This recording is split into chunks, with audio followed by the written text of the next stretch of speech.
신명기 속의 현대진리 제9가 그들의 마음을 돌이키라. 11월 27일 안식일입니다. 일몰 시간은 5시 15분입니다. TMI 실천을 보시면 유모차를 끄는 엄마들을 도와주세요. 나와 다른 배경을 가진 사람들과 대화하세요. 수고에 대한 약간의 답례를 잊지 마세요. 입니다. 기억절입니다. 그러나 내가 거기서 내 하나님 여호와를 찾게 되리니 만일 마음을 다하고 뜻을 다하여 그를 찾으면 만나리라. 신명기 4장 20절. 안식일 소재에는 인간의 본성에 대해서 다루고 있습니다. 인간의 본성을 말할 때에는 세 가지가 있습니다. 성선설, 성악설, 성무선악설. 성선설은 맹자가 주장한 것입니다. 사람의 마음속에 측은지심이 있다. 남을 불쌍히 여기는 마음이 그 본능에 있다. 그러므로 사람의 마음은 본질적으로는 선하다. 그러나 순자는 성악설을 주장합니다. 인간의 욕구는 끝이 없다. 교육을 통해서 이 욕구가 통제되지 않으면 투쟁과 싸움이 계속해서 일어날 것이다. 고자는 성무선악선을 이야기하고 있습니다. 인간의 본성은 알 수가 없다. 우리가 물을 가릴 수 없는 것처럼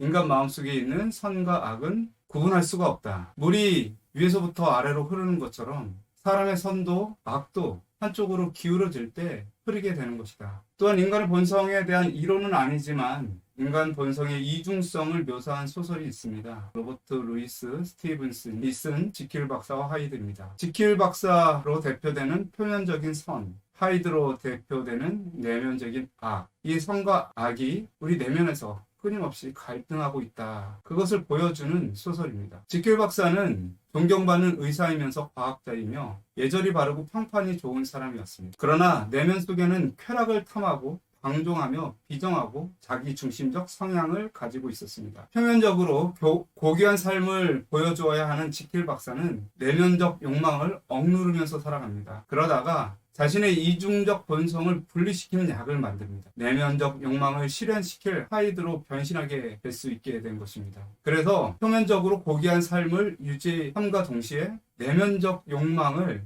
표출할 수 있게 된 것입니다. 그러면서 이중 인격의 삶을 살아갑니다. 내면적 악인 이 하이드가 점점 그 욕망이 강해지면서 지킬 박사로 돌아가려고 하지 않게 됩니다. 결국 이 지킬 박사는 약을 먹지 않아도 하이드로 살게 되었고, 하이드는 지킬 박사로 돌아갈 수 없기 때문에 자신이 범한 모든 죄에 대해서 숨길 수가 없어서 결국 자살을 하게 됩니다. 그렇다면 성경이 말하는 인간의 본성은 무엇일까요? 성악설일까요? 로마서 3장 10절에 보시면 기록한 바 의인은 없나니 하나도 없으며 깨닫는 자도 없고 하나님을 찾는 자도 없고 모든 사람이 죄를 범하였으며 하나님의 영광에 이르지 못하더니. 이 말씀을 보면 꼭 성악설인 것 같습니다. 그러나 성선설을 뒷받침하는 그런 말씀도 있습니다. 창세기 1장 27절에 하나님이 자기 형상 곧 하나님의 형상대로 사람을 창조하시되, 전도서 7장 29절에 나의 깨달은 것이 이것이니라 곧 하나님이 사람을 정직하게 지으셨으나 사람은 많은 꾀를 낸 것이니라. 전도서 3장 11절에 또 사람에게 영혼을 사모하는 마음을 주셨느니라. 말씀과 같이 사람의 본성은 정말 선하고 하나님의 형상을 닮게 태어난 것. 또한 갈등설을 뒷받침하는 것 같은 그런 성경절도 있습니다. 로마서 7장 21절, 22절, 23절에 보시면 곧 선을 행하기 원하는 나에게 악이 함께 있는 것이로다. 내 속사람으로는 하나님의 법을 즐거워하되 내 지체 속에 한 다른 법이 내 마음의 법과 싸워 내 지체 속에 있는 죄의 법 아래로 나를 사로잡아 오는 것을 보는도다. 이 성경의 여러 부분에 보면 인간의 본성에 대한 다양한 의견들이 있는 것 같습니다. 그러나 자세히 살펴보면 인간의 본성에 대해서 이런 식의 관점으로 설명하지 않습니다. 성경에 나타난 인간의 본성은 반드시 하나님의 품성과 연결되어 이해될 수 있도록 하였습니다. 타락 이전에 사람의 본성은 하나님의 품성을 담도록 태어났다라고 합니다. 그러나 아담 이후에 모든 인간이 아담의 죄로 죄적 본성을 가지고 태어납니다. 왜냐하면 사단의 욕심과 거짓을 가졌기 때문입니다. 요한복음 8장 44절에 너희는 너희 아비 마귀에게서 났으니 곧 아비의 욕심을 너희도 행하고자 하느니라. 인간의 본성이 악하게 된 것은 악한 존재와 연결되었기 때문입니다. 인간의 본성이 선한 것은 하나님의 품성과 연결되어 있기 때문입니다. 하나님께서는 인간의 본성을 하나님과 연결시키기 위해서 창세기 3장 15절에 타락한 인간과 하나님과 사단 사이의 관계를 재정립하여 주었습니다. 타락한 인간은 사단을 쫓을 수밖에 없게 되었지만 하나님께서 그 관계 속에 들어오셔서 그 둘 사이를 원수가 되게끔 하여 주셨습니다. 그리고 하나님과의 관계를 열어두셨습니다. 내가 너로 여자와 원수가 되게 하고 뱀과 여자가 원수가 된다는 것입니다. 너의 후손도 여자의 후손과 원수가 되게 하리니, 다시 말하면 마귀의 본능과 연결되어서 태어난 인간들의 본성을 깨뜨리고 하나님과 다시 연결시켜 주시겠다라는 말씀입니다. 이 창세기 3장 15절의 말씀은 예수 그리스도의 희생을 담보로 우리에게 주어진 약속입니다. 우리가 아직 죄인 되었을 때 우리를 위해서 예수님께서 죽으심으로 우리 안에 선에 대한 능력을 부여하실 수 있게 된 것입니다. 그래서 우리가 깨달아야 할 것은 인간 본성 자체가 착한지 악한지를 구별하는 것이 아니라 하나님 없는 인간의 본성과 하나님 있는 인간의 본성, 그것이 어떠한지를 깨달아야 하는 것입니다. 하나님 없는 인간의 본성은 결코 선할 수 없고, 하나님 없는 인간은 선한 것처럼 보일지라도 철저한 죄인일 수밖에 없다는 것입니다. 그러나 하나님이 함께 하시면 선에 대한 무한한 가능성이 우리에게 제공되며 은혜 안에서 그의 품성이 우리에게 나눠지게 될 것입니다. 우리는 그리스도의 은혜의 담보로 선한 사람처럼 살아가지만 여전히 죄인에 속해 있음을 깨닫고 인정하는 것이 중요합니다. 왜냐하면 복음이라는 것은 죄인을 의인이라 칭해 주시는 하나님의 은혜이기 때문입니다. 자신이 죄인임을 깨닫지 못하거나 죄인임을 인정하지 않는다면 복음의 은혜를 경험하지 못합니다. 그래서 성경은 자기의 죄를 숨기는 자는 형통치 못하나 죄를 자복하고 버리는 자는 불쌍히 여김을 받으리라. 너희는 가서 내가 긍휼을 원하고 제사를 원치 아니하노라 하신 뜻이 무엇인지 배우라. 나는 의인을 부르러 온 것이 아니오 죄인을 부르러 왔노라 하시니라 라고 말씀하고 있습니다. 어떻게 사람이 자신이 속절없는 죄인임을 깨닫고 그것을 인정하며 하나님께 나올 수 있을까? 율법은 우리로 죄가 무엇인지 가르쳐줍니다. 그렇다면 율법의 잣대로 죄인을 정죄하면 그 죄인이 그 죄를 인정할 수 있을까? 예수님께서 이 땅에 오셨을 때 예수님은 빛이셨습니다. 사람들은 예수님의 착한 행실을 보고 회개해야만 했지만 결코 그렇지 않았습니다. 오히려 예수님이 한 것을 보고 그 예수님의 모습이 자신들을 정죄하기 때문에 예수님을 죽이려고 했습니다. 그래서 요한복음 3장 19절에 그 정죄는 이것이니 곧 빛이 세상에 왔을 때 사람들이 자기 행위가 악함으로 빛보다 어둠을 더 사랑한 것이니라. 죄인에게 죄를 추궁하면 회개하는 것이 아니라 오히려 도망갈 수가 있습니다. 아이를 교육하거나 비행 청소년을 선한 길로 인도할 때도 마찬가지입니다. 아이의 잘못을 정확하게 가르쳐주는 것은 맞지만, 그리고 잘못된 것은 반드시 처벌받아야 된다는 사실을 가르쳐줘야 된다는 것은 맞지만, 그것으로 끝나면 그 죄인은 결코 회개로 이르지는 못합니다. 죄인이 죄를 안다고 회개하는 것은 아닙니다. 그 죄인을 죄인으로 낙인시켜버리고 비난한다면 결코 회개하지 않습니다. 회개는 그의 처지를 이해해주고 그를 안아주려는 마음이 있어야 회개가 일어납니다. 하나님께서는 당신의 따뜻한 사랑으로 당신의 자녀들의 마음을 당신 자신께로 이끌고 계신다. 어떤 육신의 부모들은 오래 참는다. 그러나 하나님께서는 우리의 결함과 실수를 이보다 더 오래 참으신다. 그분은 당신의 모든 자녀들을 구원하기를 원하신다. 그분은 부드럽고 친절하게 죄인들을 초청하여 하나님께로 오게 하시며 방황하는 자를 돌아오게 하신다. 하나님의 모든 약속과 모든 경고는 그분의 영원한 사랑을 우리에게 보여준다. 죄인을 회개시키기 위해서 하나님께서는 오래 참으십니다. 그를 품어주고 안아주고 기다려줍니다. 그리고 언제나 그 길을 열어줍니다. 오늘 교과를 통해서 하나님께서 우리를 어떻게 회개케 하시는지, 그리고 참된 회개의 경험이 어떤 것을 의미하는지 살펴보겠습니다. 깨닫기입니다. 하나님과의 깨어진 관계 회복을 위해 참된 회개가 필수적임을 깨닫는다. 느끼기입니다. 진심으로 회개할 때 우리의 마음을 받아주시는 하나님께 감사한다. 생각입니다. 하나님과 깊은 관계를 가로막는 모든 것을 내려놓고 마음의 평안을 경험한다. 결론입니다. 하나님께서는 이스라엘 백성들의 배도를 예견하셨지만 그들의 마음을 억지로 조정하지 않으셨습니다. 하지만 그들이 진심으로 회개하고 온 마음을 다해 하나님께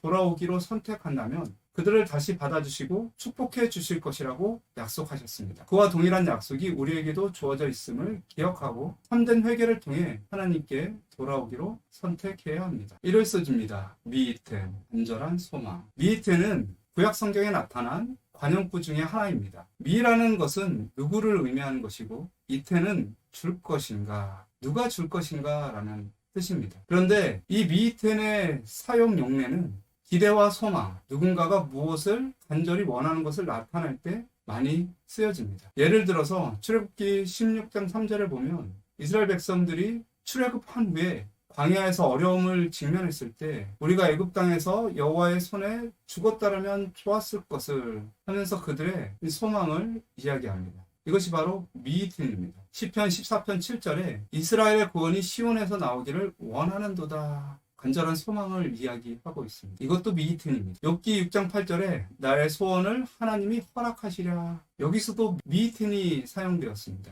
이 미이틴이라는 것은 인간의 연약함에서 나오는 하나의 절규와 같은 음성입니다. 그런데 신명기 5장 29절에 보시면 하나님께서 이 미이틴을 사용하십니다. 연약한 사람들만 사용하는 이 단어인 미이텐을 이스라엘 백성들을 향하여 사용하십니다. 다만 그들이 항상 이 같은 마음을 품어 나를 경외하며 나의 모든 명령을 지켜서 그들과 그 자손이 영원히 복받기를 원하노라.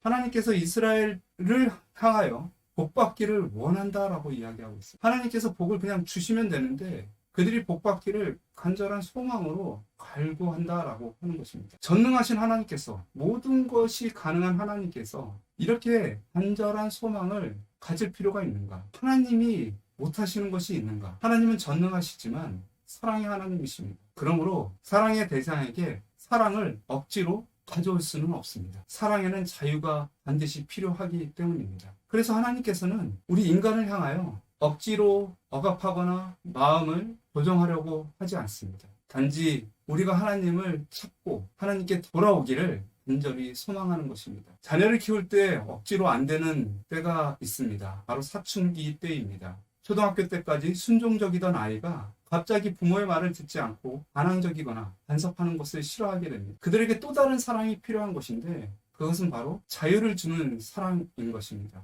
그들은 홀로 서기를 배워야 합니다. 이때 부모에게 필요한 것은 무엇일까요? 바로 자녀를 믿어주고 기다려주는 마음입니다. 물론 그 자녀가 나쁜 길로 빠지지 않도록 옳고 그름을 가르쳐주고 인도해주고 지도해 주어야 되지만 그들을 억압하거나 억지로 그들의 마음을 움직이려 해서는 안 됩니다. 그들을 존중해주고 기다려 주어야 하는 것입니다. 하나님께서도 여전히 미이텐의 마음으로 우리를 기다리십니다.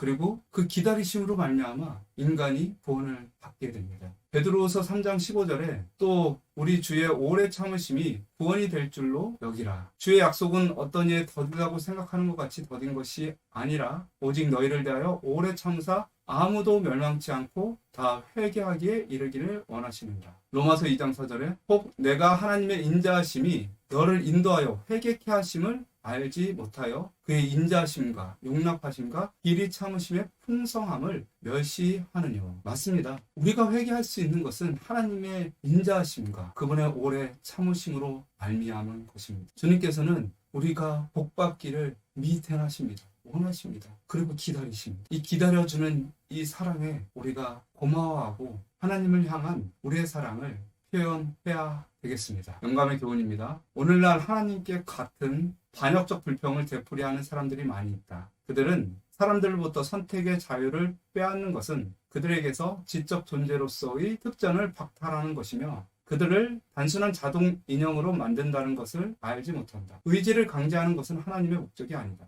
사람은 자유로운 도덕적 행위자로 창조되었다. 다른 모든 세계의 거민들처럼 그는 순종에 대한 시험을 받아야 했다. 어려서집니다. 나를 찾으면 만나리라. 하나님의 인자하심이 우리를 회개케 합니다. 또한 하나님의 미리 아심도 알면서 참아주시고 인내하심도 우리를 회개케 합니다. 하나님께서는 이스라엘 백성들을 약속의 땅으로 데려오시기 전부터 그들이 그 땅에서 어떻게 행동하리라는 것을 다 알고 계셨습니다. 하나님께서는 이스라엘 백성들에게 우상을 만들지 말고 그것에게 경배하지 말라고 구체적으로 말씀하셨습니다. 그들이 곧장 우상 숭배에 빠지지 않을 것이었지만 시간이 흘러 세대가 바뀌게 되면 하나님께서 그들을 위해 행하신 일들과 그들에게 주신 경고를 잊어버리는 그들의 습관으로 인해 하나님께서 하지 말라고 하신 바로 그 일을 하게 될 것이었습니다. 신명기 4장 25절에 내가 그 땅에서 아들을 낳고 손자를 얻으며 오래 살 때에 만일 스스로 부패하여 무슨 형상의 우상이든지 조각하여 내 하나님 여호와 앞에 악을 행함으로 그의 노를 격발하면, 하나님은 이스라엘 백성들이 결국은 우상 숭배에 빠질 것을 알고 계셨습니다. 그래서 4장 29절, 30절, 31절에 그들이 우상 숭배에 빠졌다가 다시 하나님께로 돌아오면 용서해 주시겠다는 약속까지 해 주십니다. 그러나 내가 거기서 내 하나님 여호와를 구하게 되리니 만일 마음을 다하고 성품을 다하여 그를 구하면 만나리라. 이 모든 일이 내게 임하여 환난을 당하다가 끝날에 내가 내 하나님 여호와께로 돌아와서 그 말씀을 청종하리니 내 하나님 여호와는 자비하신 하나님이시라. 그가 너를 버리지 아니하시며 너를 멸하지 아니하시며 내 열조에게 맹세하신 언약을 잊지 아니하시리라. 이 모든 것을 알고 계시면서도 그들을 버리지 아니하시고 그들이 다시 돌아오기만 하면 그들을 용서해 주시겠다는 약속까지 하여 주십니다. 얼마나 고맙습니까? 유명한 소통 강사 김창옥 선생님이 어렸을 적에 어머니께 거짓말로 돈을 많이 뜯어간 적이 있습니다. 문제집을 산다고 어머니를 속이고 돈을 가져가고 사전을 산다고 어머니를 속이고 돈을 가져갔습니다. 그때는 이 강사님이 어머니를 속인 줄 알았습니다. 그러나 군대에서 어머니의 사랑을 생각하다 보니까 어머님이 알면서 속아줬다라는 것을 깨닫게 됩니다. 그러면서 그는 이렇게 말합니다. 어른이 된다는 것은 많이 알아간다는 것이다. 그런데 그냥 많이 아는 것이 어른이 아니라 알면서도 때로는 모른 척 해주고 때로는 스스로 자기의 눈을 가리는 것이 정말 어른이 되는 것이다. 많은 부모님들이 자녀를 키울 때 훈계를 하고 바른 길로 인도를 하지만 그것으로 아이가 잘 자랄 것이라고 생각하지 않습니다. 아이에게 은혜를 베풀어 주시고 기다려주고 그 아이가 철이 날 때까지 끊임없이 관심과 기도와 사랑으로 돌봐주어야 된다는 것을 알고 있습니다. 그렇습니다. 사람이 철이 나고 잘못된 것을 누이치는 것은 무엇을 많이 알아서가 아니라 알면서도 모른 척 해주는 부모님의 은혜와 사랑으로 말미암아 되는 것입니다. 예수님께서는 베드로에게 오늘 밤 닭 울기 전에 내가 3번 나를 부인하리라 라고 말합니다. 예수님은 베드로 자신을 아는 것보다 베드로를 훨씬 더 잘 알고 계셨습니다. 베드로가 어떤 일을 할지, 어떻게 부인하고, 어떻게 실망하며, 어떻게 좌절하고 넘어질 줄을 알고 있었습니다. 예수님께서는 베드로를 정죄하려고 하시지 않으셨습니다. 그가 실망하고 좌절하고 넘어질 때에 다시 일어날 수 있도록 하여 주셨습니다. 실제로 베드로가 예수님을 3번 부인하고 나서 닭이 물었습니다. 그때 베드로는 닭 울기 전에 내가 3번 나를 부인하리라 하심이 생각나서 밖에 나가서 심히 통곡을 하게 됩니다. 죄인은 자신의 죄가 드러날 때 무척이나 수치스럽습니다. 그래서 그 죄가 드러나도 괜찮을 사람에게, 즉 자신의 수치를 덮어주고 안아주실 분에게 죄를 인정하고 고백하기를 원합니다. 예수님께서는 베드로가 예수님에게 와서 그 죄를 인정하기를 원했습니다. 그래야만 예수님께서 그 죄를 덮어주고 베드로를 안아줄 수 있기 때문입니다. 그래서 예수님은 베드로가 배신할 것을 알지만 모른 척 해주셨고 그리고 배신하였음에도 불구하고 버리지 않으셨습니다. 영광의 교훈입니다. 겸손한 고백과 진정한 회개를 통하여 말씀을 받고 주님께로 돌아가는 것이 이제 그대의 특권이다. 그리스도의 보혈은 모든 불결에서 그대를 깨끗게 하고 그대의 더러움을 제거하고 그분 안에서 그대를 완전케 할 수 있다. 그리스도의 자비는 그대가 그것을 받아들이기만 한다면 아직도 그대가 붙들 수 있는 거리에 있다. 파이어스입니다. 트슈바 돌아오라. 신명기 30장 2절, 8절, 9절을 보시면 너와 내 자손이 내 하나님 여호와께 돌아와. 너는 돌아와 다시 여호와의 말씀을 순종하고 여호와 내 하나님께 돌아오면 내게 복을 주시되 너를 다시 기뻐하사 내게 복을 주시리. 말씀을 보시면 이스라엘 백성들이 저지른 잘못에도 불구하고 하나님께서는 당신의 백성들을 위해서 그들이 돌아오면 복을 주시겠다 약속을 하여 주십니다. 이스라엘 백성들은 언약을 깨고 우상 숭배를 하였습니다. 수많은 악들을 저지르게 되었습니다. 그래서 하나님께서 그들을 이방 나라에 넘기셨고 그들의 자녀들이 포로로 잡혀갔고 수많은 고통 중에 거하게 되었습니다. 마치 그들은 하나님께 버림받은 사람들처럼 그렇게 살아가게 되었습니다. 그러나 그런 끔찍한 상황 속에서도 하나님께로 돌아오기만 하면 하나님께서는 그들을 받아주시겠다 말씀하시는 거죠. 죄인이 회개하기 위해서는 반드시 용기가 필요합니다.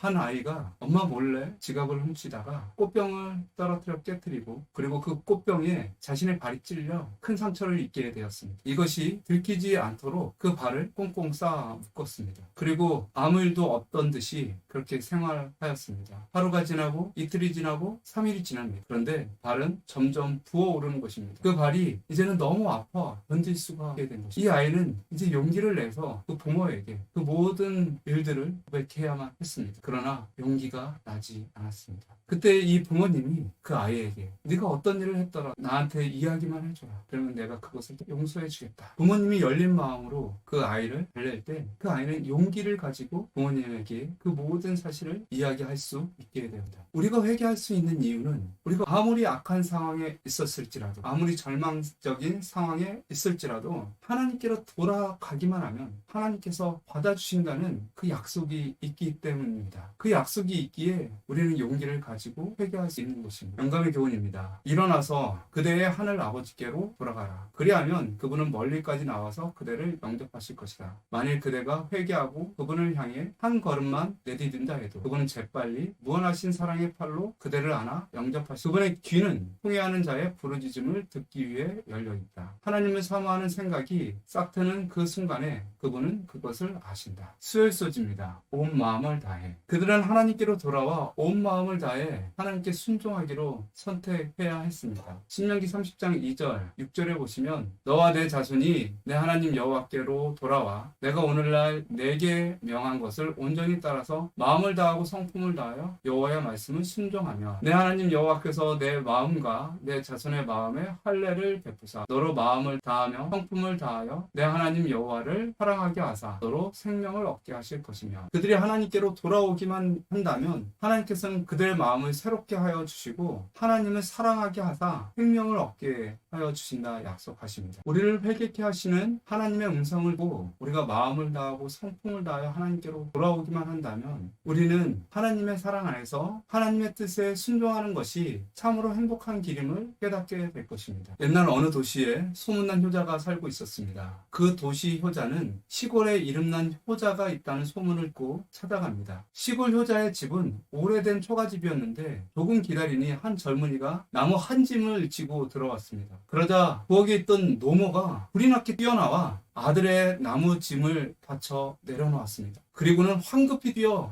부엌으로 들어가 폐하에 힘이 모락모락 피어오르는 따뜻한 물을 떠왔습니다. 어머니는 아들을 마루에 앉히고는 열심히 아들의 발을 씻겼습니다. 모자는 무엇이 그렇게 즐거운 도시효자가 온 것도 모르고 한참을 이야기꽃을 폈습니다. 이를 지켜보던 도시효자가 시골효자에게 한마디 했습니다. 여보게 어떻게 기력도 없으신 어머니에게 발을 씻겨달라고 하는 효자라는 소문을 잘못 들은 것. 그러자 시골효자가 말해 저는 효가 무엇인지 잘 모릅니다. 그러나 저는 어머님이 하시고자 하는 일이면 무슨 일이든지 기쁘게 해드리려고 합니다. 여러분 부모님께 효도한다는 것은 부모님의 뜻을 잘 헤아려서 그것에 순종하려는 마음입니다. 사람이 부모님의 사랑을 깨닫고 철이 들고 그 부모님의 은혜에 감사하며 살려고 할 때 가장 큰 변화는 나의 뜻대로 살려고 하는 것이 아니라 부모님의 말씀에 순종하고자 하는 마음이 커진다라고 하는 것입니다. 이스라엘 백성들도 마찬가지였습니다. 하나님의 사랑을 깨닫고 돌아온 이스라엘 백성들은 하나님의 말씀에 마음을 다하고 뜻을 다하여 순종해야 했던 것입니다. 예수님께서 부활하신 후 제자들도 자신들의 삶을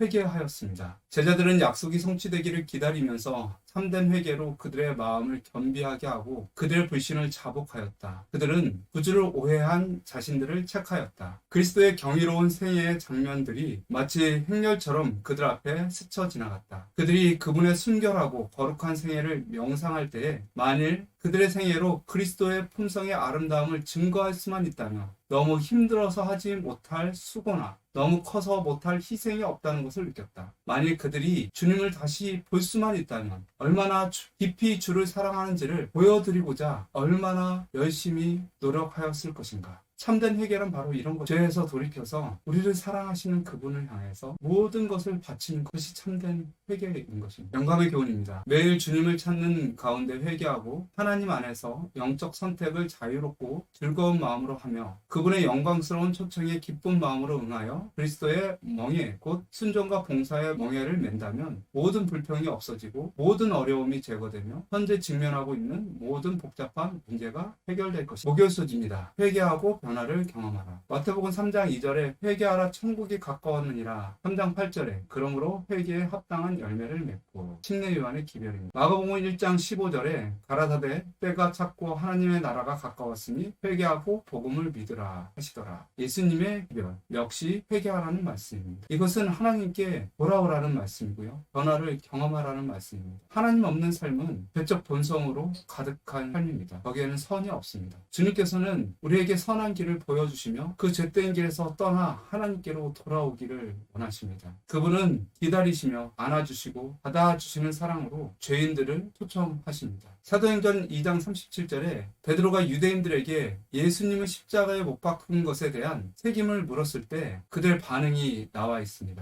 저희가 이 말을 듣고 마음에 찔려 베드로와 다른 사도들에게 물어 가로되 형제들아 우리가 어찌할꼬 하거늘. 그들이 마음이 찔렸을 때 그들은 변화되기를 원했고 무엇을 해야 할지 갈망했습니다. 베드로가 대답했습니다. 너희가 회개하여 각각 예수 그리스도의 이름으로 침례를 받고 죄사함을 얻으라. 그리하면 성령을 선물로 받으리니. 죄에서 돌이켜서 예수님의 이름으로 침례를 받고 죄사함을 얻고 성령을 선물로 받으라는 것이 베드로의 대답이었습니다. 베드로는 그들에게 회개를 촉구했습니다. 베드로가 경험했던 회개는 무엇일까요? 베드로는 그들에게 어떤 회개를 원했을까요? 베드로는 회개하기 전에 스스로 의인인 줄 알고 살았습니다. 베드로는 다른 사람은 다 주를 버릴지언정 자신은 버리지 않겠다고 호언장담을 했었습니다. 그러나 그가 주님을 배반하고 철저한 죄인임을 깨닫게 되었습니다. 예수님께서 요한에게 네가 나를 사랑하느냐 3번 물었을 때 베드로는 근심하면서 대답을 잘 하지 못했습니다. 그리고 주여 모든 것을 아시오매 내가 주를 사랑하는지를 주께서 아십니다 라고 말합니다. 자기 자신은 자신도 모른다라고 하는 것입니다. 오직 하나님만이 베드로를 아신다라고 말합니다. 살아있던 자아가 완전히 죽고 하나님 앞에 굴복하는 경험. 그것이 바로 베드로가 회개했던 경험이었습니다. 사도 바울의 회개의 경험도 비슷합니다. 사도 바울이 예수님을 만나기 전에는 하나님의 교회를 힘이 핍박하고 멸하고 유대교를 지나치게 믿었던 사람이었습니다. 그는 율법에 완벽한 자로 살고 있었습니다. 그는 스스로 의인이라 생각했고 하나님의 일을 한다 생각했었습니다. 그러나 회심한 후에 그의 생각은 달라졌습니다. 회심한 후 하나님의 교회를 섬기는데 그는 맨 나중에 만삭되지 못하여 난 자가 내게도 보이셨느니라. 사도 중에 가장 작은 자라 사도라 칭함 받기를 감당하지 못하리라고 말하면서 겸손한 모습을 보여주었습니다. 그런데 시간이 지난 후에 그가 복음 전도를 열심히 하면 할수록 예수님과 더욱 가까워지면 가까워질수록 그는 좀 더 낮아지는 하게 됩니다. 모든 성도 중에 지극히 작은 자보다 더 작은 나에게 이 은혜를 주신 것은 사도 중에 작은 자라고 칭했던 그가 이제는 성도 중에 지극히 작은 자보다 더 작은 자라고 자신을 고백합니다. 그리고 그의 생애 말년에 그리스도 예수께서 죄인을 구원하시려고 세상에 임하셨다 하였도다. 죄인 중에 내가 예수니라. 그는 자신이 예수임을 깨닫습니다. 사도 바울이 자기 스스로를 어떻게 생각하는지 그 인식의 변화가 이와 같습니다. 예수님을 만나기 전에 의인이었지만